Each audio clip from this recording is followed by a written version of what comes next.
ಜೀನಾಗೆ ಸಂಪಾದಕತ್ವದಲ್ಲಿ ಜಿಎನ್ಎಸ್ news ಸಾಗರ ಸುತ್ತದ ಆಚೆ ಈಚೆ ಬುಧವಾರದ news ಅಪ್ಡೇಟ್ಗೆ ತಮಗೆ ಸ್ವಾಗತ.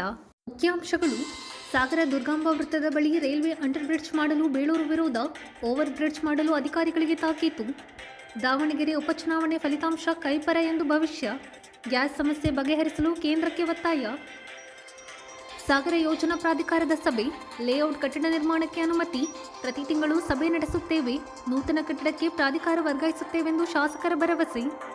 ನಗರಸಭೆಗೆ ದಿಢೀರ್ ಭೇಟಿ, ಸಾರ್ವಜನಿಕರ ಅಹವಾಲು ಸ್ವೀಕಾರ, ನಗರಸಭೆ ಎದುರಿನ ರಸ್ತೆ ತರಕಾರಿ ವ್ಯಾಪಾರಸ್ಥರನ್ನು ತರಾಟೆಗೆ ತೆಗೆದುಕೊಂಡ ಬೇಳೂರು. ಏಪ್ರಿಲ್ 14 ಮತ್ತು 15ರಂದು ಹೊಸಗುಂದ ಉಮಾಮಹೇಶ್ವರ ಸನ್ನಿಧಿಯಲ್ಲಿ 25ನೇ ವಾರ್ಷಿಕೋತ್ಸವ. ಈಗ ಸುದ್ದಿಯ ವಿವರ. ಕೆಳದಿ ರಸ್ತೆ ರೈಲ್ವೆ ಅಂಡರ್ ಬ್ರಿಡ್ಜ್ನಿಂದ ಸಾರ್ವಜನಿಕರಿಗೆ ತೊಂದರೆಯಾಗುತ್ತದೆ. ಅಂಡರ್ ಬ್ರಿಡ್ಜ್ ಬದಲು ಓವರ್ ಬ್ರಿಡ್ಜ್ ನಿರ್ಮಿಸಿ ಜನ ಹಾಗೂ ವಾಹನ ಸಂಚಾರಕ್ಕೆ ಅನುಕೂಲ ಕಲ್ಪಿಸಲು ಚಿಂತನೆ ನಡೆಸಲಾಗಿದೆ ಎಂದು ಶಾಸಕ ಹಾಗೂ ಅರಣ್ಯ ಕೈಗಾರಿಕಾ ಅಭಿವೃದ್ಧಿ ನಿಗಮದ ಅಧ್ಯಕ್ಷ ಗೋಪಾಲಕೃಷ್ಣ ಬೇಳೂರು ತಿಳಿಸಿದರು. ಸಾಗರದ ಕೆಳದಿ ರಸ್ತೆಯಲ್ಲಿ ರೈಲ್ವೆ ಅಂಡರ್ ಬ್ರಿಡ್ಜ್ ಕಾಮಗಾರಿಗೆ ಸ್ಥಳ ಪರಿಶೀಲನೆಗೆ ಬಂದಿದ್ದ ರೈಲ್ವೆ ಇಲಾಖೆ ಅಧಿಕಾರಿಗಳ ಜೊತೆ ಚರ್ಚೆ ನಡೆಸಿ ಅವರು ಮಾತನಾಡುತ್ತಿದ್ದರು. ಈ ಸಂದರ್ಭದಲ್ಲಿ ಐಎನ್ ಸುರೇಶ್ ಬಾಬು, ಗಣಪತಿ ಮಂಡಗಳಲ್ಲಿ ಡಿ ದಿನೇಶ್, ಮಂಜುನಾಥ್, ರೈಲ್ವೆ ಮತ್ತು ಲೋಕೋಪಯೋಗಿ ಇಲಾಖೆ ಅಧಿಕಾರಿಗಳು ಹಾಜರಿದ್ದರು. ಅಂಡರ್ ಪಾಸ್ ಮಾಡಿದ್ರೆ ಏನಾಗುತ್ತೆ ಅಂದ್ರೆ ಇಲ್ಲಿ ಕೆಳಗಡೆ ಡೌನ್ ಆಗಿದ್ರಿಂದ ಹೊಳೆ ನೀರು ಅಲ್ಲಿಗೆ ಒತ್ತು ಬರುತ್ತೆ ಒಂದೊಂದ್ಸರಿ. ಅದರಿಂದ ಅಂಡರ್ ಪಾಸ್ ಬೇಡ, ಮಾಡೋದು ಬೇಡ. ಎಷ್ಟು ಅಮೌಂಟ್ ಇದು? ಟೋಟಲ್ 41.5 ಕೋಟಿ ಬಿಡುಗಡೆ ಆಗಿರೋದು. ನಾವು ಈಗ ಏನ್ ಹೇಳ್ತಾ ಇದೀವಿ ಅಂದ್ರೆ ಅಂಡರ್ ಪಾಸ್ ಬೇಡ, ಓವರ್ ಬ್ರಿಡ್ಜ್ ಮಾಡ್ಬೇಕು ಅಂತ ಕೇಳ್ತಾ ಇದ್ದೀವಿ. ಯಾಕಂದ್ರೆ ಈಗ ನನಗೆ ಅನ್ಸಿದೆ ಇದು ಸುಮಾರು ಡೀಪ್ ಹೋಗುತ್ತೆ. ಈಗ ಅಂಡರ್ ಪಾಸ್ ಮಾಡ್ಬೇಕಂದ್ರೆ ಎಷ್ಟಡಿ ಇದು? ಎಷ್ಟಿದು? 5.5 ಮೀಟರ್ ಹೋಗುತ್ತೆ. 5.5 ಮೀಟರ್ ಹೋದ್ರೆ ಕೆಳಗಡೆ ಹೊಳೆ ಇದೆ, ನೀರು ಅಲ್ಲಿ ಕಳಿಸ್ಬೇಕಾದ್ರೆ ಆ ನೀರು ಮಳೆಗಾಲದಲ್ಲಿ ಒದೀತದೆ. ಆಮೇಲೆ ಅಲ್ಲಿ ಬಂದ್ಬಿಟ್ರೆ ಆಮೇಲೆ ಹೋಗೋರಿಗೆ ಬರೋರಿಗೆ ಬಹಳ ಕಷ್ಟ ಆಗುತ್ತೆ ಅನ್ನೋದು ನನ್ನ ಒಂದು ಅನಿಸಿಕೆ ಇದೆ. ಅದಕ್ಕೋಸ್ಕರ ಇಂಜಿನಿಯರು ಎಲ್ಲ ಅವ್ರು ಬಂದಿದ್ದಾರೆ. ನಾನು ಅದಕ್ಕೆ ಹೇಳ್ತಾ ಇದ್ದೀನಿ, ಅಂಡರ್ ಪಾಸ್ ಬೇಡ, ನಮಗೆ ಓವರ್ ಬ್ರಿಡ್ಜೇ ಬೇಕು ಅಂತ ಹೇಳಿದ್ದೀನಿ. ಅದರಿಂದ ಯಾವುದು ಅಮೌಂಟ್ ಡಿಫ್ರೆಂಟ್ ಆದ್ರೆ ನಾನು ಈಗಾಗಲೇ ಸೋಮಣ್ಣ ಹತ್ರ ಒಂದ್ಸರಿ ಮಾತಾಡಿದ್ದೀನಿ. ಇನ್ನೊಂದ್ಸರಿ ನಾವು 2-3 ಬ್ರಿಡ್ಜ್ ಬಗ್ಗೆ ಮಾತಾಡಿದ್ದೆ. ಸೋಮಣ್ಣ ಲೆಟರ್ ಕೊಡು ಅಂತ ಕೇಳಿದ್ದಾರೆ. ಅದರಿಂದ ಅವರಿಗೆ ಇದು ಮಾಡಿ ಸೋಮಣ್ಣವರಿಗೆ MP ಅವರಿಗೆ ಲೆಟರ್ ಮಾಡಿ ಇದು ಮಾಡ್ತೀನಿ ನಾನು. ನಮ್ಮ ಉದ್ದೇಶ ಯಾಕಂದ್ರೆ ಇಲ್ಲಿ ಒಳ್ಳೆ ಇದು ಏನು ಕೆಳಗಡೆ ಮಾಡೋದು ಉಪಯೋಗ ಆಗಲ್ಲ. ಅದರಿಂದ ನಮ್ಗೆ ಸಮಸ್ಯೆ ಆಗುತ್ತೆ. ಯಾಕಂದ್ರೆ ಈಗ ನೋಡಿ ಅಡ್ಡೇರಿಯಲ್ಲಿ ಮಾಡಿದ್ದಾರೆ, ಅಲ್ಲಿ ಸಮಸ್ಯೆ ಇದೆ. ಕೆಲವು ಕಡೆ ಎಲ್ಲ ನೋಡಿ ಎಲ್ಲ ಕಡೆ ನೀರು ನಿಂತು ಹೋಗ್ಬಿಟ್ಟಿದೆ. ಅದರಿಂದ ಓವರ್ ಬ್ರಿಡ್ಜ್ ಬಹಳ ಚೆನ್ನಾಗಿರ್ತದೆ. ಅದು ಇಲ್ಲಾಂದ್ರೆ ಅಂಡರ್ ಗ್ರೌಂಡ್ ಏನು ಉಪಯೋಗ ಆಗಲ್ಲ. ನೀರು ನಿಂತು ಬಿಟ್ಟು ಅಲ್ಲೆಲ್ಲ ಸ್ಟ್ರಕ್ ಆಗ್ಬಿಟ್ರೆ, ಯಾಕಂದ್ರೆ ನಮಗೆ ಬಹಳ ಪ್ರಮುಖವಾದಂತ ಸಂಪರ್ಕ ರಸ್ತೆ ಇದು. ಎಲ್ಲ ಸೊರಬ ಮತ್ತು ಸಾಗರಕ್ಕೆ ಸಂಪರ್ಕ ರಸ್ತೆ ಇರೋದ್ರಿಂದ ಬಹಳ ವೆಹಿಕಲ್ಸ್ ಇಲ್ಲಿ ಬರೋದ್ರಿಂದ ನಾಳೆ ಹೆಚ್ಚು ಕಮ್ಮಿ ಆಗಬಾರ್ದು ಉದ್ದೇಶದಿಂದ ನೆಕ್ಸ್ಟ್ ನ್ಯಾಷನಲ್ ಹೈವೇನು ಆಗ್ಬೋದು. ಅದರಿಂದ ಬೇಡ ಅಂತ ಹೇಳ್ತಾ ಇದ್ದೀವಿ. ಹೌದು, ಅದನ್ನ ಬ್ರಿಡ್ಜ್ ಮಾಡ್ಬೇಕಂತ ನನ್ನ ಉದ್ದೇಶ. ಅದಕ್ಕೆ ಇದೆಲ್ಲ ಕೆಲವೆಲ್ಲ ಅಡಚಣೆ ಬರುತ್ತೆ ಅಂತ ಹೇಳಿದ್ದಾರೆ. ಅದಕ್ಕೆ ಬೇಕಾದ್ರೆ ವ್ಯವಸ್ಥೆ ಮಾಡೋಣ ಅಂತ ನಾನು ನಮ್ಮ KPTCL ಎಲ್ಲ ಕರೆದು ನಾನು ಮಾತಾಡ್ತೇನೆ. ಮಾಡ್ಬೋದು. ಇರೋದ್ರಿಂದ ಬೇಡ ಅಂತ ನಾನು ಇವತ್ತು ಇಂಜಿನಿಯರ್ಗೆ ಹೇಳಿದ್ದೀನಿ. ಅವರ CS ಇವ್ರ ಹತ್ರ ಮಾತಾಡಿ, ಎಕ್ಸಿಕ್ಯೂಟಿವ್ ಇಂಜಿನಿಯರ್ ಹತ್ರ ಮಾತಾಡಿ ಹೇಳ್ತಾರೆ. ಅವ್ರು ಅಷ್ಟೇ. ದಾವಣಗೆರೆ ಉಪಚುನಾವಣೆ ಸುಮಾರು ದಿವಸ ನಾನು ಅಲ್ಲಿ ಕ್ಯಾಂಪ್ ಮಾಡಿದ್ದೆ. ನಿನ್ನೆ ಲಾಸ್ಟ್ 5 ಗಂಟೆ ಮುಗಿಸಿ ನಾನು DCM ಅವರು ಪ್ರೆಸ್ ಮೀಟ್ ಮಾಡಿ ನಿನ್ನೆ ರಾತ್ರಿ ಬಂದಿದ್ದೀನಿ. ದಾವಣಗೆರೆ ನೀವು ಅಧಿಕಾರಿಗಳ ಆ ಕಡೆ ಹೋಗಿ. ದಾವಣಗೆರೆ ಚುನಾವಣೆ ನನಗನ್ನಿಸ್ತದೆ ಬಹಳ ಈಸಿಯಾಗಿದೆ. ಬಹುಶಃ ಕಾಂಗ್ರೆಸ್ನ ಅವತ್ತಿನ ಏನು ಶಾಮನೂರು ಶಿವಶಂಕರ್ ದಿವಂಗತ ಅವರು ತೀರ್ಕೊಂಡ ನಂತರ ಅವ್ರ ಮಗನಿಗೆ ಕೊಟ್ಟು, ಅವರ ಮೊಮ್ಮಗನಿಗೆ ಕೊಟ್ಟಿರೋ ಸಮರ್ಥ ಅಂತ ಕೊಟ್ಟಿದ್ದಾರಲ್ಲ, ನಿಜವಾಗಲೂ ಅಲ್ಲಿ ಜನರು ಒಪ್ಪಿಗೆ ಆಗಿದೆ. ಯಾಕಂದ್ರೆ ಅವರು ಇಡೀ ದಾವಣಗೆರೆ ಕ್ಷೇತ್ರದಲ್ಲಿ ಎಲ್ಲಾ ಜಾತಿ ಧರ್ಮದವರಿಗೆ ಅವ್ರು ಕೊಟ್ಟಿರುವಂತ ಕೊಡುಗೆ, ಅವ್ರು ಮಾಡಿರುವಂತ ರಸ್ತೆಗಳು, ಅವ್ರು ಮಾಡಿರುವಂತ ಕಾಲೇಜುಗಳು, ಅವ್ರು ಮಾಡಿರುವಂತ ಮೆಡಿಕಲ್ ಕಾಲೇಜುಗಳು, ಅವ್ರು ಮಾಡಿರುವಂತ ಆಸ್ಪತ್ರೆಗಳು, ಇವೆಲ್ಲ ಜನರಲ್ಲಿ ಇದೆ. ಬಿಜೆಪಿಯವರು ಸುಮ್ಮನೆ ಬೇಡದ ವಿಚಾರವಾಗಿ ಶ್ರೀಮಂತ ಬಡವ ಅಂತ ಹೇಳ್ತಾರೆ. ಶ್ರೀಮಂತ ಬಡವ ಅಂತ ಬರಲ್ಲ, ರಾಜಕೀಯದಲ್ಲಿ ಅವೆಲ್ಲ ಇದ್ದೇ ಇರುತ್ತೆ. ಬಡವ ಅಂತ ಬರಲ್ಲ, ಅವರ ವ್ಯಕ್ತಿತ್ವದ ಮೇಲೆ ಮಾಡಬೇಕಾದ್ರೆ ಶ್ರೀಮಂತ ನಿಲ್ಲಲೇಬಾರ್ದು ಅಂತ. ಹಂಗಾರೆ ಯಡಿಯೂರಪ್ಪ ಮಕ್ಕಳು ಯಾತಕ್ಕೆ ನಿಂತಾರೆ? ಅವ್ರು ಬೇಕಾದ ಶ್ರೀಮಂತರು ಇದಾರಲ್ಲ. ಈಗ ಶ್ರೀಮಂತರ ಮಕ್ಕಳು ಬಿಜೆಪಿ ನಿಂತೇ ಇಲ್ವಾ? ಅಮಿತ್ ಶಾ ಮಗ ಅವರಲ್ಲಿ ನಿಂತಿಲ್ವಾ, ಇವರು ನಿಂತಿಲ್ವಾ, ಗಡ್ಕರಿ ಬೇರೆಯವರೆಲ್ಲ ಮಕ್ಕಳು ನಿಂತಾರಲ್ಲ. ಶ್ರೀಮಂತ ಹಂಗಂದ್ರೆ ಯಡಿಯೂರಪ್ಪನವರು ಮಗ ವಿಜೇಂದ್ರ ನಿಂತಾಗ ಆ ಪಾಪ ನಾಗರಾಜ್ ಅಂತ ಬಡವ ನಿಂತಿದ್ನಲ್ಲ, ಅವ್ನು ಗೆಲ್ಸ್ಬೋದಿತ್ತು, ಅವಾಗ ಹೇಳ್ಬೋದಿತ್ತು ಇವರು. ಅಂದ್ರೆ ಬೇಕಂತ ಶ್ರೀಮಂತ ಬಡವ ಅಂತ ಈಗ ತರ್ತಾರೆ, ಆದ್ರೆ ಯಡಿಯೂರಪ್ಪನವ್ರ ಮಕ್ಕಳು ನಿಂತಾಗ ಶ್ರೀಮಂತ ಬಡವ ಬರೋದೇ ಇಲ್ಲ ಅಲ್ಲಿ. ಅಂದ್ರೆ ಯಾವ ರೀತಿ ಅವ್ರದ್ದೊಂದು ಧೋರಣೆ ಇದೆ ಅನ್ನೋದು ಖಂಡಿಸ್ತೇನೆ ನಾನು. ನಿಜವಾಗ್ಲೂ ಬಹಳ ಬೇಜಾರಾಗುತ್ತೆ ಚೈತ್ರ. ಇದಕ್ಕಿಂತ ಹೆಚ್ಚಾಗಿ ಇವತ್ತು ಗ್ಯಾಸ್ ಇಲ್ಲದೆ ಬಹಳ ಆಟೋ ಚಾಲಕರು ಬಹಳ ಪರಿತಾಪ ಪಟ್ಟಿದ್ದಾರೆ ಇಡೀ ರಾಜ್ಯದಲ್ಲಿ. ಪಾಪ ಅವರ ಕೂಲಿ ದಿನದ ನಿರೀಕ್ಷರ ಒಂದು ಸಂಬಳದಲ್ಲಿ ತಮ್ಮ ಬದುಕನ್ನು ಕಟ್ಕೊಂಡಿದ್ರು. ಕೊರೋನಾ ಅಂತ ಸಂದರ್ಭದಲ್ಲಿ ಸಹ ಅವರ ಏನು ಇಡೀ ಒಂದು 3.5 ವರ್ಷ ತಮ್ಮ ಜೀವನ ಹಾಳು ಮಾಡ್ಕೊಂಡಿದ್ರು. ಈಗ ನೋಡಿದ್ರೆ ಮತ್ತೆ ಗ್ಯಾಸಿನ ಸಮಸ್ಯೆ ಆಗಿದೆ. ಅದ್ರ ಜೊತೆಗೆ ನಮಗೆ ಟಾರೇ ಬರ್ತಾ ಇಲ್ಲ. ಈಗ ನಾವು ರಸ್ತೆ ಮಾಡಕ್ಕೆ ನಮ್ದೆಲ್ಲ ಟೆಂಡರ್ ಆಗಿ ಹೋಗಿದೆ, ಈಗ 1 to 2 ಆಗಿ ಹೋಗಿದ್ದರಿಂದ ಟಾರು ಪಾಪ ಅವನು ಗುತ್ತಿಗೆದಾರ ಅವನು ಯಾರು ಬರಕ್ಕೆ ಹೆದರ್ತಾ ಇದ್ದಾರೆ, ಮತ್ತೆ ಟಾರ್ ಸಿಗ್ತಾ ಇಲ್ಲ. ಇದೆಲ್ಲ ಅಭಿವೃದ್ಧಿಯ ಹಿನ್ನಡೆ ಆಗ್ತಾ ಇದೆ. ಒಂದು ಅಭಿವೃದ್ಧಿಯ ಹಿನ್ನಡೆ ಒಂದು, ಆಮೇಲೆ ಒಂದು ಇವತ್ತು ಹೋಟೆಲ್ ಉದ್ಯಮಿಗಳು ಲಾಸ್ ಆಗ್ತಿರೋದು. ಪಾಪ ಈ ದೇಶದಲ್ಲಿ ಈಗಾಗಲೇ ಫಾರೆಸ್ಟ್ ಹೋಗ್ಬಿಟ್ಟಿದೆ, ಮತ್ತೆ ಕಟ್ಟಿಗೆ ಗಿಟ್ಟಿಗೆ ಅಂತ ಶುರು ಮಾಡಿದ್ರೆ ಇನ್ನೊಂದಿಷ್ಟು ಫಾರೆಸ್ಟ್ ಹಾಳಾಗ್ಬೋದು. ಹಾಗಾಗಿ ಇವೆಲ್ಲ ಗಮನದಲ್ಲಿ ಇಟ್ಕೊಂಡು ಕೇಂದ್ರ ಸರ್ಕಾರ ಆದಷ್ಟು ಬೇಗ ಪರಿಶೀಲನೆ ಮಾಡಿ ಬೇಗಷ್ಟು ಕೊಡ್ಸೋದು ಒಳ್ಳೇದು. ನಮ್ಗಿಂತ ಹೆಚ್ಚಾಗಿ ಈಗ ರಸ್ತೆ ಆದ್ರೂ ಪರವಾಗಿಲ್ಲ, ಒಂದು 6 ತಿಂಗಳು ಮುಂದೆ ಹಾಕೋಬಹುದು, ನಡೀತದೆ.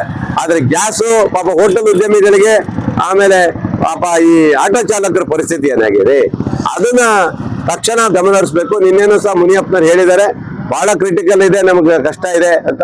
ನಮ್ಮ ಸರ್ಕಾರದಲ್ಲಿ ಅದನ್ನ ಏನು ಮಾಡಕ್ ಬರಲ್ಲ, ಯಾಕಂದ್ರೆ ನಮ್ಗೆ ಆ ಕೈಯಲ್ಲಿ ಇಲ್ಲ ಅದು. ನಾವೇನಿದ್ರು ಬ್ಲಾಕ್ ಮಾರ್ಕೆಟ್ ಅಲ್ಲಿ ಮಾರೋದು, ಯಾರು ಜಾಸ್ತಿ ಇಟ್ಕೊಂಡ್ರೆ ಮಾತ್ರ ಸೀಸ್ ಮಾಡೋ ಅವಕಾಶ ಬಿಟ್ಟರೆ ನಮ್ಗೆ ಏನ್ ಬೇರೆ ಏನು ಸಿಗೋದು ಇದು ಮಾಡಕ್ ಆಗೋದಲ್ಲ. ಎಲ್ಲ ಕೇಂದ್ರ ಸರ್ಕಾರ ಮಾಡಬೇಕಾಗಿದೆ. ಹಂಗಾಗಿ ಬಹಳ ಅಡಚಣೆ ಆಗ್ತಿದೆ, ಅದಕ್ಕೆ ಕೇಂದ್ರ ಸರ್ಕಾರ ಹೊಣೆ ಆಗಿದ್ದೀವಿ. ಸಾಗರ ನಗರ ವ್ಯಾಪ್ತಿಯಲ್ಲಿ ಮನೆ ನಿರ್ಮಾಣ, ಲೇಔಟ್ ನಿರ್ಮಾಣಕ್ಕೆ ಯಾವುದೇ ಸಮಸ್ಯೆ ಇಲ್ಲ. ಕಾನೂನುಬದ್ಧವಾಗಿರುವ ಎಲ್ಲ ಕಡತಗಳಿಗೆ ಪ್ರಾಧಿಕಾರದಿಂದ ಒಪ್ಪಿಗೆ ನೀಡಲಾಗಿದೆ ಎಂದು ಶಾಸಕ ಹಾಗೂ ಅರಣ್ಯ ಕೈಗಾರಿಕಾ ಅಭಿವೃದ್ಧಿ ನಿಗಮದ ಅಧ್ಯಕ್ಷ ಗೋಪಾಲಕೃಷ್ಣ ಬೇಳೂರು ತಿಳಿಸಿದರು. ಸಾಗರದ ನಗರಸಭಾ ಪ್ರಾಂಗಣದಲ್ಲಿ ಬುಧವಾರ ಸಾಗರ ಯೋಜನಾ ಪ್ರಾಧಿಕಾರದ ಸಭೆ ನಡೆಸಿ ಅವರು ಮಾತನಾಡುತ್ತಿದ್ದರು. ಪ್ರಾಧಿಕಾರದ ಸದಸ್ಯರಾದ ಸೋಮಶೇಖರ್ ಲ್ಯಾವಿಗೆರೆ, ಮರಿಯಾ ಲೀಮಾ, ಸುರೇಶ್ ಬಾಬು, ಪೌರಾಯುಕ್ತ ನಾಗಪ್ಪ, ಪ್ರಾಧಿಕಾರದ ನವೀನ್, ಮುದ್ದುಕೃಷ್ಣ ಇನ್ನಿತರರು ಹಾಜರಿದ್ದರು. ನಂತರ ನಗರಸಭೆಗೆ ಭೇಟಿ ನೀಡಿ ಕಂದಾಯ ಪಾವತಿ ಮಾಡಲು ನಿಂತಿದ್ದ ಸಾರ್ವಜನಿಕರ ಅಹವಾಲು ಕೇಳಿ ಜನರ ಕೆಲಸ ತಕ್ಷಣ ಮಾಡಿಕೊಡಲು ಸೂಚನೆ ನೀಡಿದ್ದರು. ಕಾರಿನಲ್ಲಿ ಹೋಗುವಾಗ ನಗರಸಭೆ ಎದುರಿನ ರಸ್ತೆಯಲ್ಲಿ ತರಕಾರಿ ಮಾರುವ ಮೂಲಕ ಸಾರ್ವಜನಿಕರಿಗೆ, ವಾಹನ ಸವಾರರಿಗೆ ತೊಂದರೆಯಾಗುತ್ತಿರುವುದನ್ನು ಗಮನಿಸಿ ಹಳ್ಳಿಯವರು ಬಿಟ್ಟು ಬೇರೆಯವರು ತರಕಾರಿಯಲ್ಲಿ ಮಾರುವಂತಿಲ್ಲ ಎಂದು ಖಡಕ್ ಸೂಚನೆ ನೀಡಿದರು.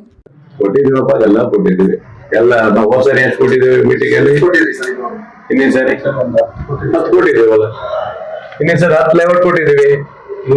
ಈ ಸರಿ ಒಂದು 3-4 ಲೇಔಟ್ ಕೊಟ್ಟಿದ್ದೀವಿ. ಮತ್ ಬೆಂಗಳೂರಿಗೆ ಕಳಿಸಿದೀವಿ. ಎಲ್ಲ ಅವೆಲ್ಲ ಬಂದ ಮೇಲೆ ತಾನೇ ಬರೋದು. ಬೆಂಗಳೂರಿಗೆ ಬರ್ಬೇಕು, ಬಂದಾಗೆ ಒಂದೊಂದೇ ಕೊಟ್ಟಿದ್ವಿ. ಯಾವ್ದು ಕೊಟ್ಟಿಲ್ಲ ಏನು ಇಲ್ಲ, ಎಲ್ಲ ಕೊಟ್ಟಿದ್ದೀವಿ. ಯಾವ್ದು ತಕರಲ್ಲಿದೆ ಅಂತ ಮಾತ್ರ ಕೊಡಲ್ಲ ನಾವು. ಈಗ ಅಣ್ಣ ತಮ್ಮದ್ರ ತಕರಲು, ಕೇಸು ಇರುವು, ಇವಕ್ಕೆಲ್ಲ ನಾವು ಕೊಡಕ್ ಬರೋದಲ್ಲ, ಅವಂತೂ ನಾವು ಕೊಡಲ್ಲ, ಪೆಂಡಿಂಗ್ ಇಟ್ಕೊಂಡಿದ್ವಿ. ಬಾಕಿ ಎಲ್ಲ ಕೊಟ್ಟಿದ್ದೀವಿ. ಇವತ್ತು ಸುಮಾರು 5-6 ಇವತ್ತಿದ್ದು ಎಲ್ಲ ಕೊಟ್ಟಿದ್ದೀವಿ. ಮನೆ ಕಟ್ಟಕ್ಕೆ ಅಷ್ಟು ಕೊಟ್ಟಿದ್ದೀವಿ, ಎಲ್ಲ ಕೊಟ್ಟಿದ್ದೀವಿ. ಈಗ ಆಯ್ತು 10 ಲೇಔಟ್ ಆಗಿದ್ದಾರೆ, ಕೊಟ್ಟಿದ್ದೀವಿ. ಇನ್ನೇ ಸರಿ ಕೊಟ್ಟಿದ್ದೀವಿ. ಈ ಸರಿ ಒಂದು 3-4 ಕೊಟ್ಟಿದ್ದೀವಿ. 7-8 ಕೊಟ್ಟಿದ್ದೀವಿ. ಯಾವ್ದು ಪೆಂಡಿಂಗ್ ಏನಿಲ್ಲ, ಎಲ್ಲ ಕೊಡಿ. ಯಾವ್ಯಾವುದು ಪ್ರಾಬ್ಲಮ್ಗಳು ಏನಿರ್ತಾವ ಅಂತ ಮಾತ್ರ ಕೊಡೋದಲ್ಲ. ಯಾಕಂದ್ರೆ ನಾವು ನಮಗೆ ತಲೆನೋವು ಆಗೋದು ಬೇಡವಲ್ಲ. ಆಮೇಲೆ ಅದು ಅಷ್ಟು ಬಿಟ್ರೆ ಬಾಕಿ ಎಲ್ಲ ಕೊಟ್ಟಿದ್ದೀವಿ. ನೋಡಿ, ಇವತ್ತು 28 ಸಹ ಈಗ ಕೊಟ್ಟಿದ್ದೀವಿ. ಬೆಂಗಳೂರಿಗೆ ಕಳ್ಸೋ ಫೈಲ್ ಅಷ್ಟು ಕಳಿಸಿದ್ವಿ. ಇವತ್ತು ಎಲ್ಲ ಕ್ಲಿಯರ್ ಮಾಡಿದ್ದೀವಿ. ಎಲ್ಲ ಪ್ರತಿ ಮೀಟಿಂಗ್ ಅಲ್ಲಿ ಏನ್ ಬರುತ್ತೋ ಅಷ್ಟು ಕಳಿಸಿದೀವಿ. ಯಾವುದೇ ಅಂತ ಪೆಂಡಿಂಗ್ ಏನಿಲ್ಲ. ಯಾವ್ಯಾವ್ದು ಪೆಂಡಿಂಗ್ ಬ್ಯಾಲೆನ್ಸ್ ಇರ್ತವೆ, ಕೆಲವೊಂದು ಜಗಳ ಪಗಳ ಇರ್ತವೆ ಮಾತಾಡ್ತೀವಿ. ನಂತರ ಚುನಾವಣೆ ಬಂದು ಅದು ಇದು ಬಂದು ಮಾಡ್ಲಿಕ್ಕಾಗಲಿ ಸ್ವಲ್ಪ ಲೇಟ್ ಆಯ್ತು. ಇವತ್ತು ನಗರ ಪ್ರಾಧಿಕಾರದ ಇವತ್ತಿನ ಈ ಮೀಟಿಂಗ್ ಅಲ್ಲಿ ನಮ್ಮ ಸದಸ್ಯರಾದ ಸೋಮಶೇಖರ್ ಲ್ಯಾವಿಗೆರೆ ಅವರು, ನಮ್ಮ ಸುರೇಶ್ ಬಾಬು ಅವರು, ಮರಿಯಾ ಲೀಮ್ ಅವರು, ಹಾಗೆ ನಮ್ಮ ನಾಗಪ್ಪನವರು ಮತ್ತು ಅಧಿಕಾರದ ನಮ್ಮ ನವೀನ್ ಅವರು, ಮುದ್ದುಕೃಷ್ಣ ಅವರು ಮತ್ತು ನಮ್ಮೆಲ್ಲ ಸದಸ್ಯರ ನೇತೃತ್ವದಲ್ಲಿ ಇವತ್ತು ಮೀಟಿಂಗ್ ಮಾಡಿದ್ದೀವಿ. ಅದರಲ್ಲಿ ಸುಮಾರು 28-30 ವಿಷಯಗಳು ಬಂದಿದ್ದವು. ಅದರಲ್ಲಿ 28 ಸಹ ಅನುಮೋದನೆ ಮಾಡಿ ಕಳಿಸಿದ್ದೀವಿ. ಆಮೇಲೆ ತ್ವರಿತವಾಗಿ ಮನೆ ಕಟ್ಟುವಂತವ್ರು ಯಾರಿದ್ದಾರೆ ಅವ್ರಿಗೆಲ್ಲರಿಗೂ ಕೊಟ್ಟಿದ್ದೀವಿ. ಯಾರ್ಯಾರು ಮನೆ ಕಟ್ಟಕ್ಕೆ ಅರ್ಜಿ ಕೊಟ್ಟಿದ್ದಾರೆ ಅವ್ರಿಗೆಲ್ಲರಿಗೂ ಕೊಟ್ಟಿದ್ವಿ. ಆಮೇಲೆ ನಮಗೆ ತುರ್ತಾಗಿ ಬಿಲ್ಡಿಂಗ್ ಕಟ್ಟಬೇಕಾಗಿದೆ. ಈಗಾಗಲೇ ನಾವು ಒಂದು ಸೈಟ್ ಎಲ್ಲ ತಗೊಂಡು ಬಿಲ್ಡಿಂಗ್ ಕಟ್ಟಬೇಕು, ಇದರದೇ ಆದ ಬಿಲ್ಡಿಂಗ್ ಕಟ್ಟಬೇಕನ್ನೋದು ಸರ್ಕಾರದಲ್ಲಿದೆ. ಈಗ ಅದು ಸದ್ಯಕ್ಕೆ ಕಟ್ಟಕ್ಕಾಗಲ್ಲ, ಅದಕ್ಕೆ ಈಗ ಒಂದು ದೊಡ್ಡ ಬಿಲ್ಡಿಂಗ್ ಅನ್ನು ತಗೊಂಡು ಆಫೀಸ್ ಬೇರೆನೇ ಮಾಡ್ಬೇಕಂದ್ರೆ ಇಲ್ಲಿ ಸ್ವಲ್ಪ ಇಕ್ಕಟ್ಟಾಗಕ್ಕೆ ಆಗಲ್ಲ. ಹಾಗಾಗಿ ಈಗ ಆಫೀಸ್ ಬೇರೆಯವ್ರನ್ನೆಲ್ಲ ಹಾಕಿ ಇಲ್ಲಿ ಸದ್ಯಕ್ಕೆ ಇಲ್ಲಿ ಇಡ್ತೀವಿ. ಈಗ ಸದ್ಯಕ್ಕೆ ಇಲ್ಲಿ ಕಂಪ್ಯೂಟರ್ ಮತ್ತೆ ಆಫೀಸ್ ಬೇರೆಯವ್ರ ಆಗಿ ಒಬ್ಬರನ್ನ ಇವ್ರನ್ನ ಇಲ್ಲೊಂದು ವರ್ಕರ್ಸ್ ಇಡ್ತೀವಿ. ಇವರು ವಾರ ಬಂದು ಇವರು ಮತ್ತು ಇಲ್ಲಿ ಏನೇನಿದೆ ನೋಡ್ಕೊಂಡು ಮುಂದಿನ ಇದಕ್ಕೆ ಇಡ್ತೀವಿ. ಪ್ರತಿ ತಿಂಗಳು ಮೀಟಿಂಗ್ ಮಾಡ್ಬೇಕನ್ನೋದು ಇವತ್ತು ನಿರ್ಣಯ ಆಗಿದೆ. ಆಮೇಲೆ ನಮ್ದು ಏನಾಗಿದೆ, ನಮ್ದು ವ್ಯಾಪ್ತಿಯ ಇದನ್ನು ಅದಕ್ಕೆ ಏನಂತೀವಿ ಮಹಾಯೋಜನೆ, ಅದು ಇನ್ನೂ ಅದು ಇದಾಗ್ಲಿಲ್ಲ. ಅದಕ್ಕೂ ಸಹ ಈಗಾಗಲೇ ನಾವು ಸರ್ಕಾರ ಮತ್ತೆ ನಿರ್ಣಯ ಮಾಡಿ ಅರ್ಜೆಂಟ್ ಆಗಿ ನಮಗೆ ಈ ವ್ಯಾಪ್ತಿಯನ್ನು ಜಾಸ್ತಿ ಮಾಡ್ಲಿಕ್ಕೆ ಅವಕಾಶ ಕೊಡ್ಬೇಕನ್ನೋದು ಈಗಾಗಲೇ ಈಗ ಶಿಕಾರಿಪುರಕ್ಕೆ ಮೊನ್ನೆ ಇದು ಕೊಟ್ಟಿದ್ದಾರೆ. ಹಾಗೆ ನಮಗೂ ಕೊಡ್ಬೇಕನ್ನೋದು ಈಗಾಗಲೇ ಹೇಳಿದ್ದೀವಿ. ಅದನ್ನು ಸಹ ಈಗ ಒಂದು ನಿರ್ಣಯ ತಗೊಂಡಿದ್ದೀವಿ.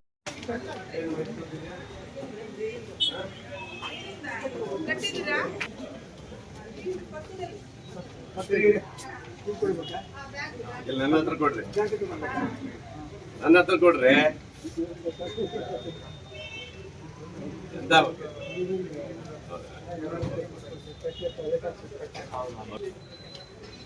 ಯಾಕೆ ಲೇಟು?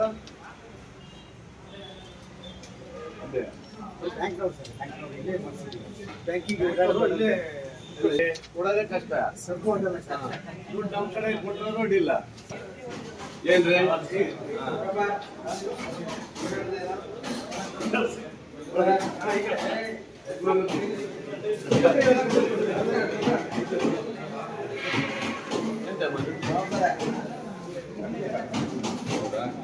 ನೋಡ್ರ ಯಾರು ಮಾಡ್ಕೊಡಿ.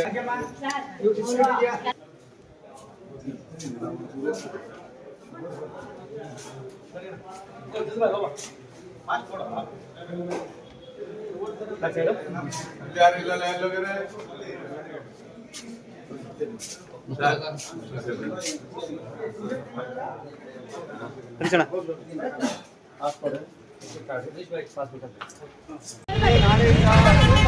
ಯಾರಿದ್ದಾರೆ ಅವ್ರಿಗೆ ಮಾತ್ರ ಮಾತ್ರ ಹಾಕಬೇಕು.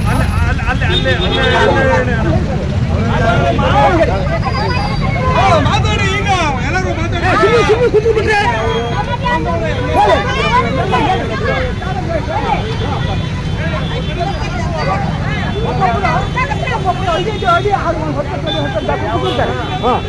ಯಾರ್ದಿದು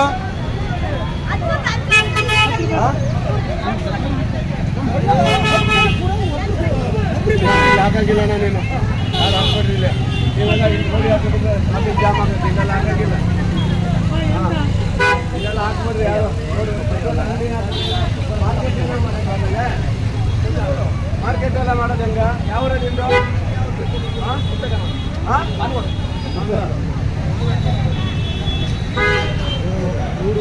ಮಾರ್ಕೆಟ್ ಮಾಡಿ ಇಷ್ಟೆಲ್ಲ ಹಾಕಕ್ಕಾಗಲ್ಲ ಅಣ್ಣ. ನೀವು ಅಂಗಡಿ ಇಟ್ಟಂಗೆ ಇಟ್ಟರೆ ಇದೇನು ಸಂತೆ ಮಾರ್ಕೆಟ್ ಅಣ್ಣ ಇದು. ಇವೆಲ್ಲ ಹಳ್ಳಿಯವ್ರಿಗೆ ನಾವು ಏನು ಮಾಡಿದ್ದೀವಿ, ಹಳ್ಳಿಯವ್ರು ಬೆಳೆದವ್ರು ಸ್ವಲ್ಪ ತಂದು ಹಾಕ್ಕೊಂಡು ಹೋಗ್ತಾರೆ ಕೈಗೆ ಅಂತ ಬಿಟ್ಟಿದ್ದೀವಿ. ಪೂರ್ತಿ ಮಾರ್ಕೆಟ್ ಮಾಡಿದ್ದೀವಿ. ನಾಳೆಯಿಂದ ಖಾಲಿ ಮಾಡ್ತೀವಿ ನಮಗೆ.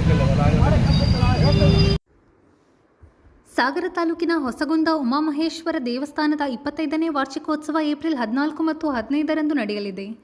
ಏಪ್ರಿಲ್ 14ರಂದು ಬೆಳಗ್ಗೆ ವಿವಿಧ ಧಾರ್ಮಿಕ ಕಾರ್ಯಕ್ರಮಗಳು ನಡೆಯಲಿದ್ದು, ಮೂಲಮಂತ್ರ ಶಕ್ತಿ ಹವನ, ಉಮಾಮಹೇಶ್ವರ ದೇವಾಲಯದ ಗಡಿ ದೇವತೆಗಳಿಗೆ ವಿಶೇಷ ಪೂಜೆ ಇರುತ್ತದೆ. ರಾತ್ರಿ 6:30ಕ್ಕೆ ಬ್ರಹ್ಮಕಲಶ ಸ್ಥಾಪನೆ, ಅಷ್ಟಾವಧಾನ ಸೇವೆ ಇರುತ್ತದೆ. ಏಪ್ರಿಲ್ 15ರಂದು ಶ್ರೀ ಲಕ್ಷ್ಮೀ ಗಣಪತಿ ಕಂಚಿಕಾಳಮ್ಮ ಸನ್ನಿಧಿಯಲ್ಲಿ ವಿಶೇಷ ಪೂಜೆ, ರುದ್ರಹವನ, ಲಕ್ಷ್ಮೀ ಗಣಪತಿ ಹವನ, ಶತರುದ್ರಾನುಷ್ಠಾನ, ಪೂರ್ಣಾಹುತಿ ಸೇರಿ ವಿವಿಧ ಧಾರ್ಮಿಕ ಕಾರ್ಯಕ್ರಮಗಳು ನಡೆಯಲಿದೆ. ಸದ್ಭಕ್ತರು 2 ದಿನ ನಡೆಯುವ ಧಾರ್ಮಿಕ ಕಾರ್ಯಕ್ರಮಗಳಲ್ಲಿ ಹೆಚ್ಚಿನ ಸಂಖ್ಯೆಯಲ್ಲಿ ಪಾಲ್ಗೊಳ್ಳಲು ಮ್ಯಾನೇಜಿಂಗ್ ಟ್ರಸ್ಟಿ CMN ಶಾಸ್ತ್ರಿ ಪ್ರಕಟಣೆಯಲ್ಲಿ ಕೋರಿದ್ದಾರೆ. ಇದು ಬುಧವಾರದ ಸಮಗ್ರ ಸುದ್ದಿ. ನಿರಂತರ ಸುದ್ದಿಗಾಗಿ ನೋಡ್ತಾ ಇರಿ GMS ನ್ಯೂಸ್. ನಮಸ್ಕಾರ.